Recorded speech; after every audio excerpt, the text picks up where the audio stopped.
का खाली हाथ मगर ये दर्द साथ ही जाएगा। जाने किस दिन हिंदुस्तां आजाद वतन कहलाएगा। बिस्मिल कहते हैं हिंदू हूँ, फिर आऊंगा फिर आके भारत माँ तुझको आजाद कराऊंगा। जी करता है मैं भी कह दूं, पर मजहब से बंध जाता हूँ। मुसलमान हूँ, पुनर्जन्म की बात नहीं कर पाता हूँ। खुदा अगर मिल गया कहीं अपनी झोली फैला दूंगा।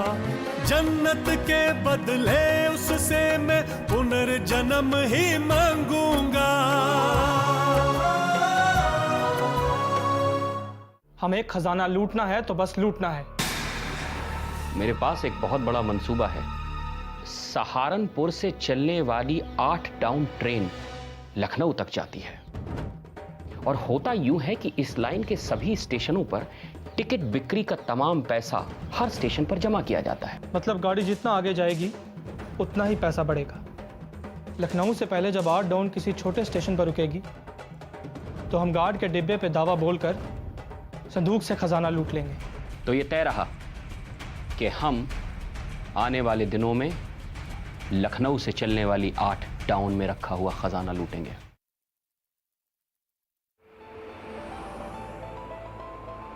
रुको रुको रुको रुको रुको रुको। अरे बाबा अब क्या हुआ? यार भूख लगी है, केले खाएं? यार भूख तो मुझे भी बहुत लगी है ना? हाँ भैया 4 केले देना।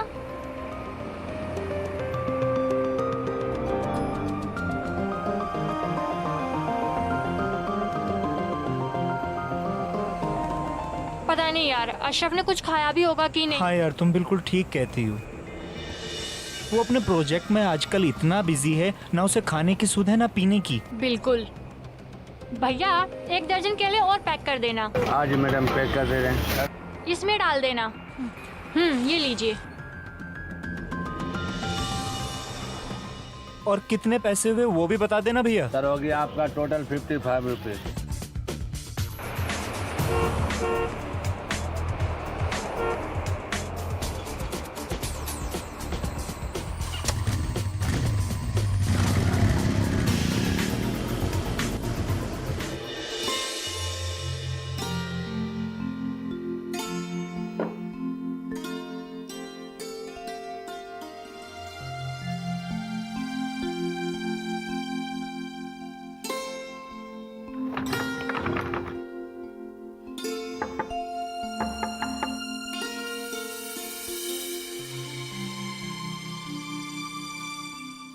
अरे शिव स्वाति आओ। और कैसे हो तुम दोनों? हम दोनों बढ़िया यार। पढ़कर पक चुके होगे अब तक, और मैं जानती हूँ कि तुम लंच के लिए भी बाहर नहीं गए होगे, इसलिए तुम पे तरस खा के ना तुम्हारे लिए केले लाई हूँ। चलो खा लो और हमें दुआएं दो। दुआएं? यार ना मैं साधु हूँ, ना संत, ना पीर, ना फकीर, तो दुआएं कहाँ से दूँ? मुंह से दो यार, और कहाँ से दोगे? बैठो। Thank you. मिठाई का डब्बा?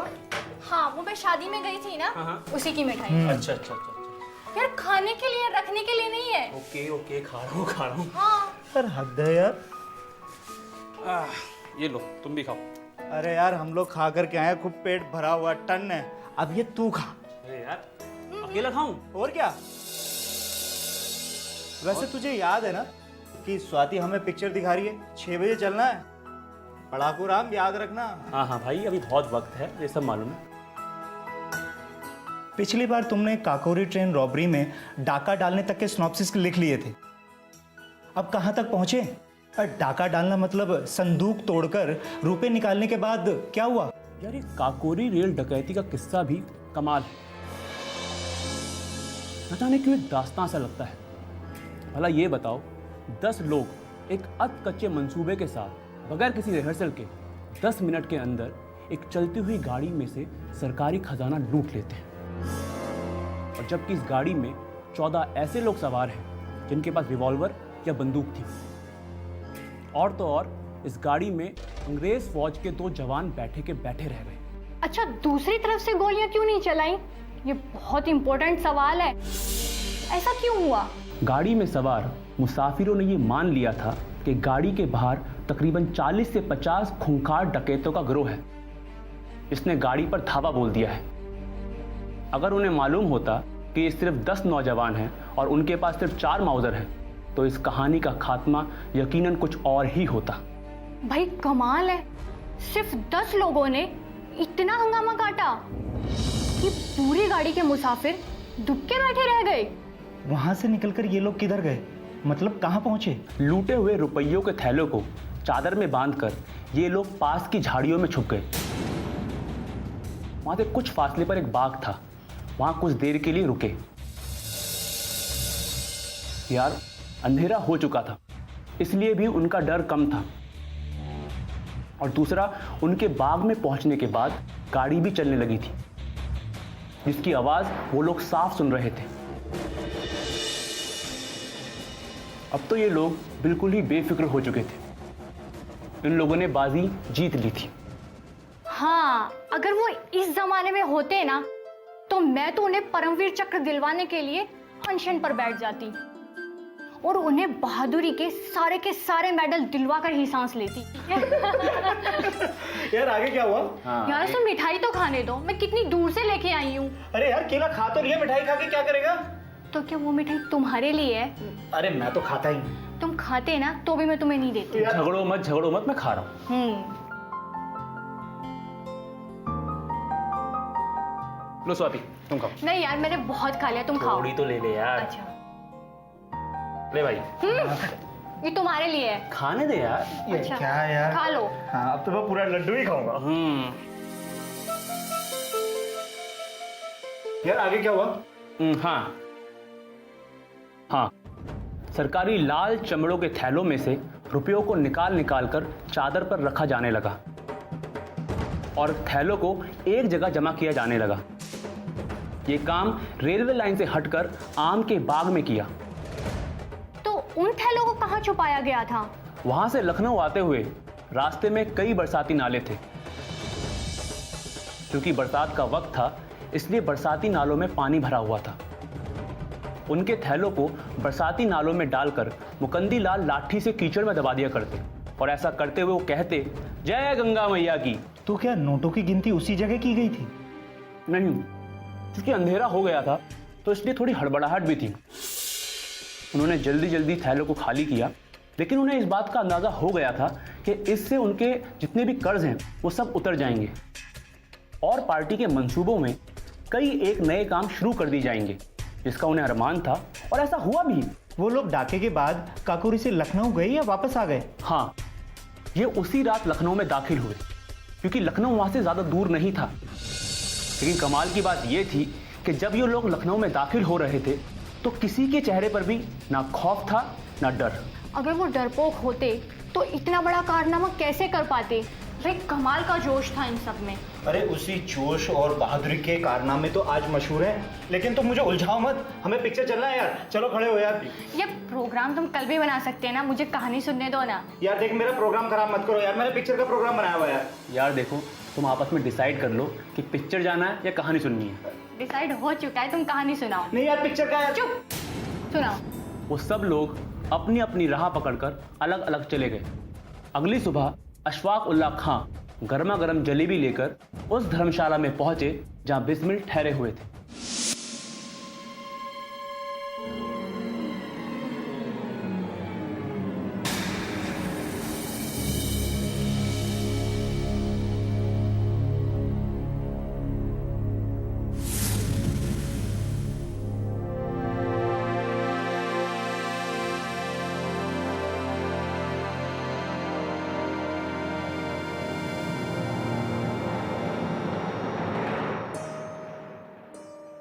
पाँव लगी महाराज, कैसे हैं आप?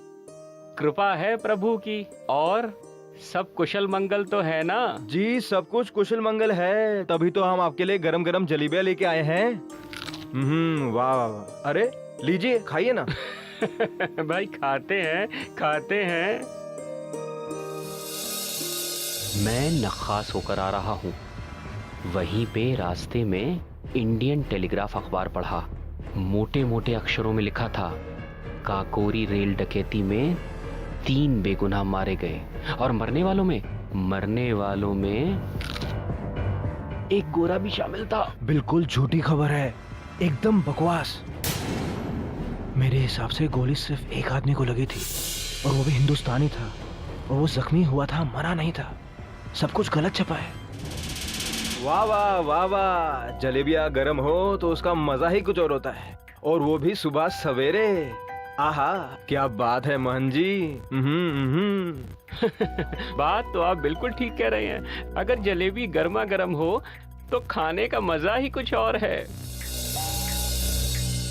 वैसे उस हिंदुस्तानी पे गोली किसने चलाई थी?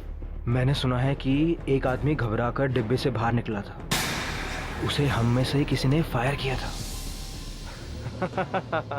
मोहन जी महाराज, अभी यहाँ पर कुछ दिन रुकिएगा या प्रस्थान कीजिएगा? हाँ? जैसी प्रभु की इच्छा। खुफिया पुलिस बहुत सक्रिय हो गई है। तुम एक काम करो, तुम यहां से सीधे निकल जाओ, और सुनो, सीधे घर जाना। ठीक है मोहन जी, जैसा आपका आदेश। मुझे आशीर्वाद दीजिए। नमस्कार, मैं चलता हूँ। अच्छा मोहन जी, ठीक है। और देखो, अपना ध्यान रखना। जी।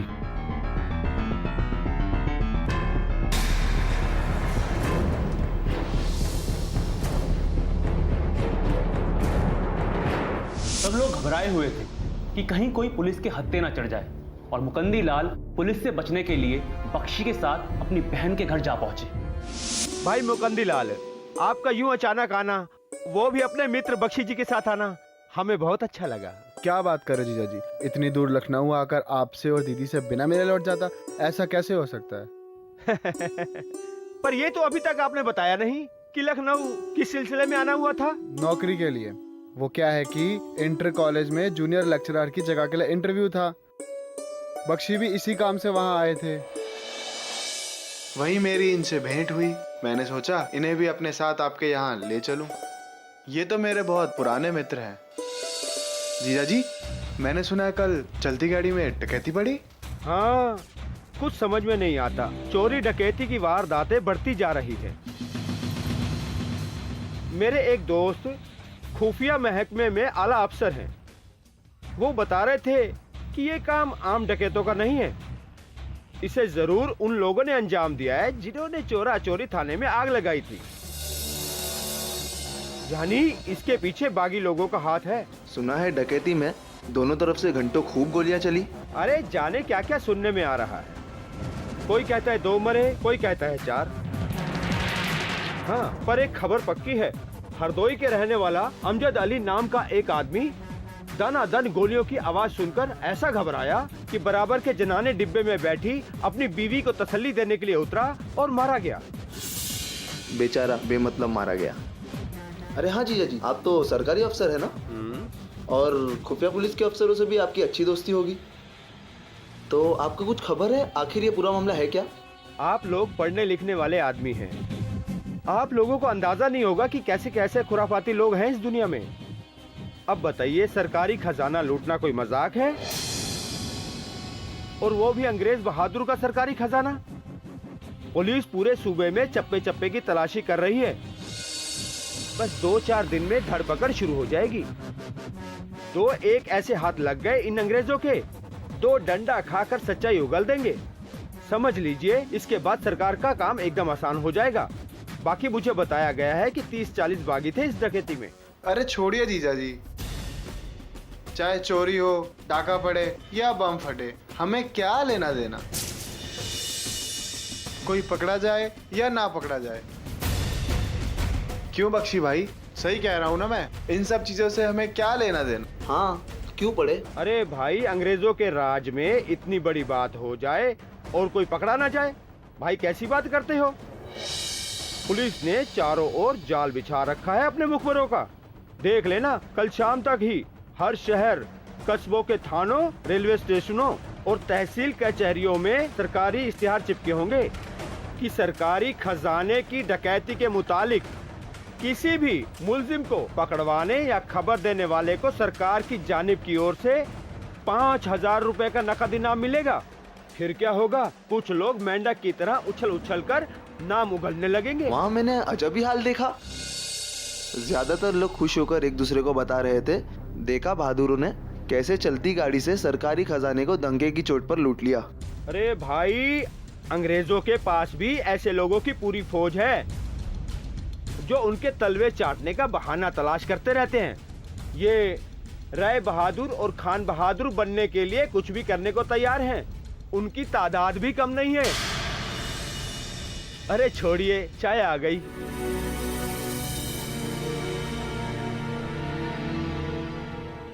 नहीं, रहने दो बस। लीजिए, चाय लीजिए।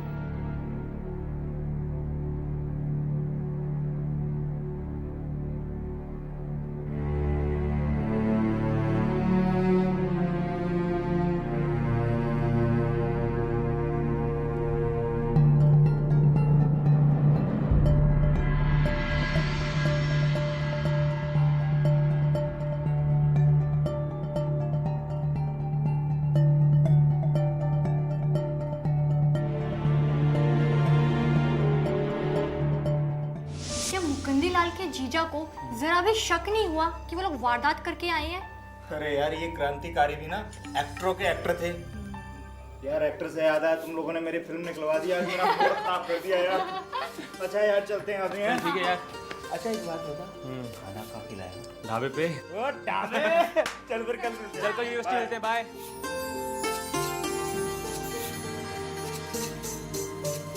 यार ये लड्डू तो वाकई में बहुत टेस्टी भाई।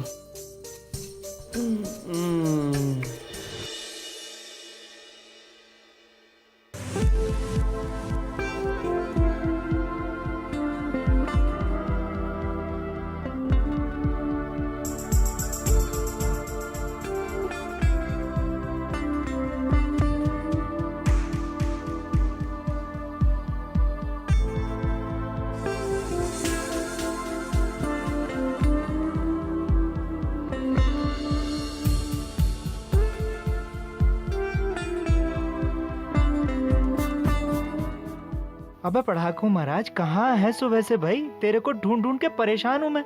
यार कुछ नहीं यार, एक बुक लेने के लिए यहाँ पर आया था। मिल गई? हाँ यार, मिल गई। अब चले? चलो चलो बैठते हैं। चलो। आज सुबह से तूने मेरा सारा दिन खराब कर दिया, तेरे को ढूंढ ढूंढ के यार। अपने काम के लिए आया था यार।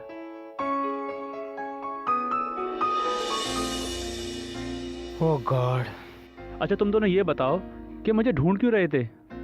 वही पुरानी बात याद आ गई। अच्छा अशरफ, तुमने तो हमें बताया ही नहीं यार कि तुम्हारी असली खोज कहाँ तक पहुँची है।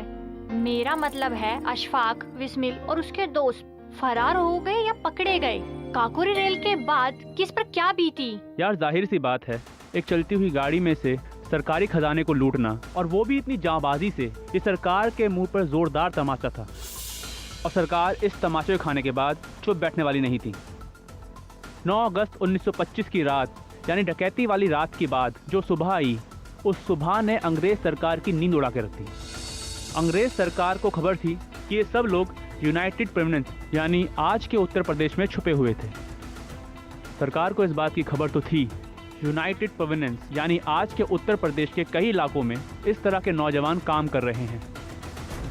हर जिले में कुछ ऐसे नौजवान जरूर थे जिनके ऊपर पुलिस और मुखबिर निगाहें रखे हुए थे। सिर्फ नौजवान ही क्यों यार, ये काम तो कोई भी कर सकता था। गाड़ियों के मुसाफिरों ने जो बयान दिया था, उससे ये पता चल गया था कि डकैती नौजवानों ने डाली थी।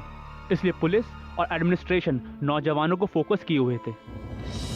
और इस तरह 26 सितंबर 1925 की रात सूबे के कई जिलों में एक साथ छापे मारे गए थे, और इसके नतीजे में 42 नौजवानों को गिरफ्तार किया गया था। यार डाका तो सिर्फ 10 लोगों ने डाला था। भाई पुलिस ये मानकर चल रही थी कि उनकी तादाद 30 से 40 थी, और जो मुसाफिरों ने बयान दिया था उनका भी यही कहना था कि उनकी तादाद 30 से 40 थी। इसी के चलते इलाहाबाद, लखनऊ, बनारस और मैनपुरी वगैरह में छापे मारे गए और 42 नौजवानों को पकड़ा गया। इसका मतलब उनमें से कई ऐसे रहे होंगे जो बिल्कुल बेकसूर थे। हाँ यार, गेहूं के साथ खून भी पिस जाता है। भाई योगेश चंद चटर्जी तो किसी और मामले में 1924 में गिरफ्तार हुए थे। 9 अगस्त 1925 में वो जेल में ही थे, लेकिन पुलिस ने उन्हें भी इस केस में शामिल कर लिया। तो 26 सितंबर 1925 को सभी गिरफ्तार कर लिए गए, वो भी एक साथ। उस रात ठाकुर रोशन सिंह, बनारसी लाल, इंदु भूषण और राम प्रसाद बिस्मिल गिरफ्तार हो गए, जबकि अशफाक उल्लाह और चंद्रशेखर आज़ाद वगैरह फरार हो गए। बेचारे बिस्मिल तो आराम से गिरफ्तार हो गए। मतलब बिस्मिल चुपचाप बिना किसी हंगामे के गिरफ्तार हो गए और उनके घर की तलाशी भी नहीं हुई। हाँ। तलाशी हुई, उनको गिरफ्तार कर एक टुकड़ी थाने चली गई और दूसरी टुकड़ी घर की तलाशी लेने लगी। उनके घर से कुछ मिला?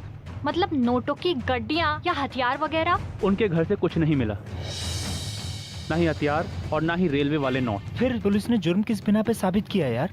घर से राम प्रसाद बिस्मिल के हाथों लिखी हुई चिट्ठियां उनके हाथ लग गईं, जिन्हें सुबह पोस्ट किया जाना था। इन चिट्ठियों पे राम प्रसाद बिस्मिल के नाम की जगह कहीं रुद्र, कहीं महंत, कहीं आनंद प्रकाश परमहंस लिखा था। इससे पुलिस ये जान गई कि इन सभी नामों का मतलब राम प्रसाद बिस्मिल था। राम प्रसाद बिस्मिल को हथकड़ी कब लगाई गई थी? उन्हें बिना हथकड़ी लगाए पहले कोतवाली भेजा गया और फिर वहीं से जेल भेज दिया गया। कोतवाली में उनकी जमानत देने कौन आया था? वहाँ कोई नहीं आया था और ना ही कोई जेल में उनकी कोई सुध लेने आया था।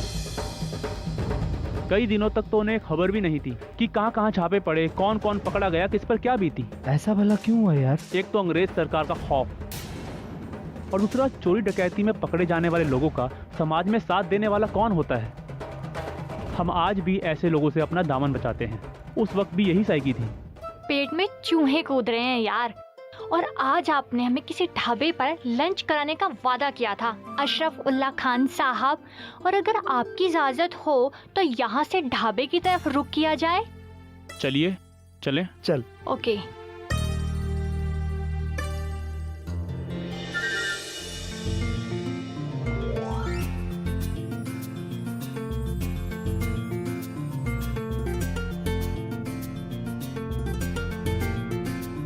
क्या क्या खाना है? भाई जो तू खिलाएगा वो खिला दे। स्वाति क्या लोगी? तुम्हारा कुछ भी फेवरेट? भैया दराना।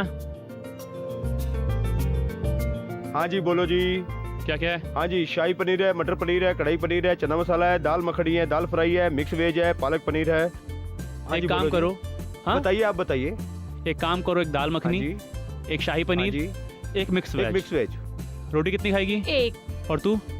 2 2 और 4 5 रोटी 5 रोटी और मिक्स वेज, हाँ, दाल मखनी, हाँ, शाही पनीर, हाँ, और एक दही। एक दही।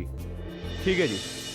अच्छा, उसके बाद क्या हुआ यार, जो अपनी कहानी चल रही थी? हाँ, एक रात फसाहत उल्लाह अपनी पूरी टीम के साथ अशफाक उल्लाह खान के घर पे उन्हें गिरफ्तार करने जा पहुंचा।